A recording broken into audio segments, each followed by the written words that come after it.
आप सभी का हमारे चैनल मिथिला स्टोरी में बहुत स्वागत है। हमारी आज की कहानी है श्री कृष्ण और रुक्मिणी का विवाह। विदर्भ देश के राजा भीष्मक के 5 पुत्र और एक पुत्री थी। पुत्री का नाम रुक्मिणी था, जो समकालीन राजकुमारियों में सर्वाधिक सुंदर और सुशील थी। उससे विवाह करने के लिए अनेक राजा और राजकुमार आए दिन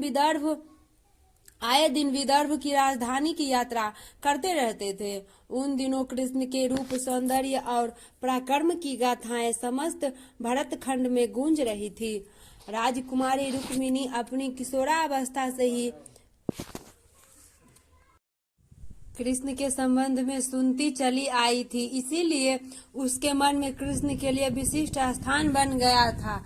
फिर जब वह युवती बन गई तो उसने अनुभव किया कि तीनों लोक में कृष्ण से श्रेष्ठ वर उसके लिए कोई नहीं हो सकता। इसीलिए उसने मन ही मन कृष्ण को अपना पति मान लिया।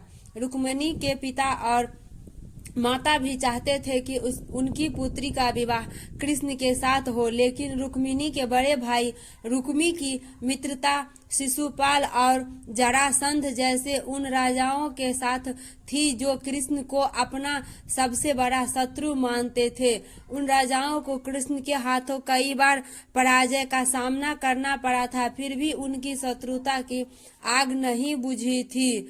इसीलिए वो श्री कृष्ण से विवाह नहीं करना चाहते थे। जब रुक्मी को पता चला कि उसकी बहन कृष्ण के साथ विवाह करना चाहती है और उसके माता पिता भी इससे सहमत है, तो उसने एक दिन राजसभा में घोषणा कर दी कि उसकी बहन रुक्मिणी का विवाह चेदी देश के राजा शिशुपाल के साथ होगा। इस घोषणा के साथ ही उसने अपने पिता भीषक को धमकी दे डाली कि अगर उन्होंने उसकी घोषणा का विरोध किया तो वह उन्हें राजा सिंहासन से हटाकर राज्य पर अधिकार कर लेगा और फिर जबरदस्ती रुक्मिणी का विवाह शिशुपाल के साथ कर देगा। राजा भीष्म को अपने राज्य जाने की तो उतनी चिंता नहीं थी जितनी चिंता अपनी प्रजा के कल्याण की थी। वह अच्छी तरह जानते थे कि रुक्मी के राजा बनते ही राज्य की वही हालत हो जाएगी जो शिशुपाल और बानसूर जैसे अत्याचारी और निरंकुश राजाओं की राज्य की है। यह सब सोचकर उन्होंने रुक्मी की घोषणा का विरोध नहीं किया। रुक्मी ने उसी समय कुल पुरोहित से विवाह की तिथि निश्चित कराई और शिशुपाल के पास संदेश भिजवा दिया। वह अपने मित्र राजाओं को बारात में लेकर आए और राजकुमारी रुक्मिणी को विवाह कर ले जाए। जब रुक्मिणी को अपने बड़े भाई की इस करतूत का पता चला तो वह बहुत दुखी हुई। उसने मन ही मन कृष्ण को अपना पति मान लिया था और यह आर्य कन्याओं के धर्म के विरुद्ध था कि जिसे वह पति के रूप में वरण कर ले, उसके होते हुए किसी दूसरे व्यक्ति को अपना पति बनाए। सोच विचार करने के बाद उसने अपने एक विश्वस्त ब्राह्मण को बुलाया और उनसे कहा कि वह द्वारिका में कृष्ण के पास जाए और उन्हें यह संदेश दे दे कि रुक्मिणी वर्षों से उनका अपने पति के रूप में वर्ण कर चुकी है, लेकिन उसका बड़ा भाई रुक्मी बलपूर्वक उसका विवाह शिशुपाल के साथ कर देना चाहता है। इसीलिए कृष्ण आए और उसका हरण करके ले जाए। यदि वह न आए तो वह अपने प्राणों का अंत कर देगी। रुक्मिणी का संदेश लेकर ब्राह्मण उसी समय द्वारिका की ओर चल दिया और कुछ दिन बाद द्वारिका में पहुंच गया। जब कृष्ण को उस ब्राह्मण द्वारा रुक्मिणी का संदेश मिला तो कृष्ण ने उसे वचन दे दिया कि भले ही शिशुपाल, जरासंध आदि राजाओं की विशाल सेनाओं से उन्हें भीषण युद्ध क्यों न करना पड़े, वह उसे उन सब के बीच से उठा लाएंगे। कृष्ण ने उसी समय अपने सारथी को रथ तैयार करने की आज्ञा दी और ब्राह्मण को साथ लेकर कुंडीनपुर की ओर चल पड़े। कृष्ण के जाते ही बलराम को उनके कुंडीनपुर जाने की सूचना मिल गई। उन्होंने यादवों की सेना की एक शक्तिशाली टुकड़ी को अपने साथ चलने का आदेश दिया और द्वारका से इतनी तेजी से प्रस्थान किया कि वह भी सेना सहित कृष्ण के पीछे पीछे ही कुंडीन नगर पहुंच गए। कृष्ण और बलराम के पहुंचने से पहले ही शिशुपाल अपने साथी राजाओं की विशाल सेनाओं के साथ कुंडीन नगर पहुंच चुका था। शिशुपाल के मित्र जरासंध, साल्व, पौंड्रक, दंत, वफक और विदुरथ आदि अनेक राजाओं की कई अक्षौहिणी सेना बारात में सम्मिलित थी।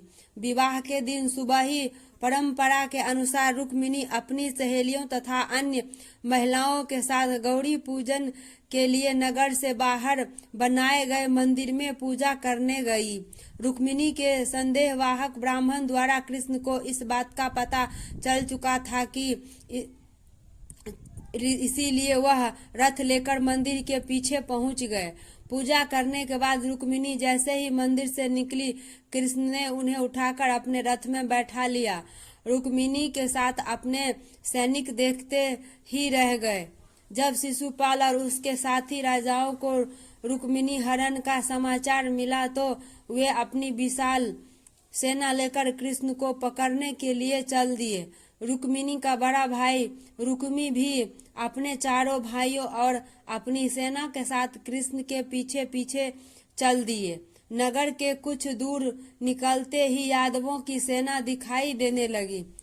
अपने पीछे आती हुई सेनाओं को देखते ही बलराम ने अपनी सेना को आदेश दिया कि आक्रमणकारी सेनाओं को खदेड़ कर भगा दो। यादव सेना के सैनिकों ने पलटकर आक्रमणकारी सेनाओं की भीषण बाण वर्षा का उत्तर देना आरंभ कर दिया।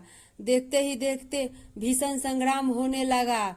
यदुवंशियों की थोड़ी से सेना ने शिशुपाल, जरासंध और उनके साथी राजाओं की विशाल सेनाओं पर इतनी भयंकर बाण वर्षा की कि वे सिर पर पांव रखकर भागने लगे। अपने सेनाओं का संहार होते और इन्हें भागते देख शिशुपाल और उसके साथी राजा भी अपने प्राण बचाकर भाग गए। शिशुपाल और उसके साथी राजाओं की सेनाओं को पीठ दिखाकर भागते देख रुक्मी के क्रोध की कोई सीमा न रही। वह अकेला ही श्री कृष्ण का पीछा करने लगा। कृष्ण रुक्मी से युद्ध करना नहीं चाहते थे, लेकिन जब रुक्मी ने अपशब्द कहते हुए उन पर आक्रमण कर दिया तो विवश होकर कृष्ण को शस्त्र उठाने पड़े। उन्होंने पलक झपलते ही रुक्मिणी के रथ के घोड़े और सारथी को मार डाला। रुक्मी के उनके बाणों से घायल हो गया। कृष्ण तलवार संभाली और झपटकर रुक्मी को पकड़ लिया और उसी के उतरिये से उसके हाथ पैर बांधने के बाद उसके सिर तथा दाढ़ी मूछों के बाल जगह जगह से मुड़कर उसे क्रूर बना दिया। रुक्मी की यह प्रतिज्ञा करके कृष्ण से युद्ध करने चला था कि अगर वह अपनी बहन रुक्मिणी को कृष्ण के हाथों से छुड़ाकर नहीं लाया तो कुंडी नगर में नहीं लौटेगा।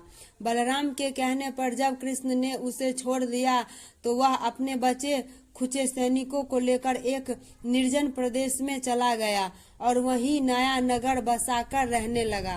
कृष्ण रुक्मिणी को लेकर विजय यादव सेना के साथ द्वारकापुरी लौट आए, जहां विधिवत पूर्वक उनका विवाह रुक्मिणी के साथ कर दिया गया। अगर आपको अच्छा लगा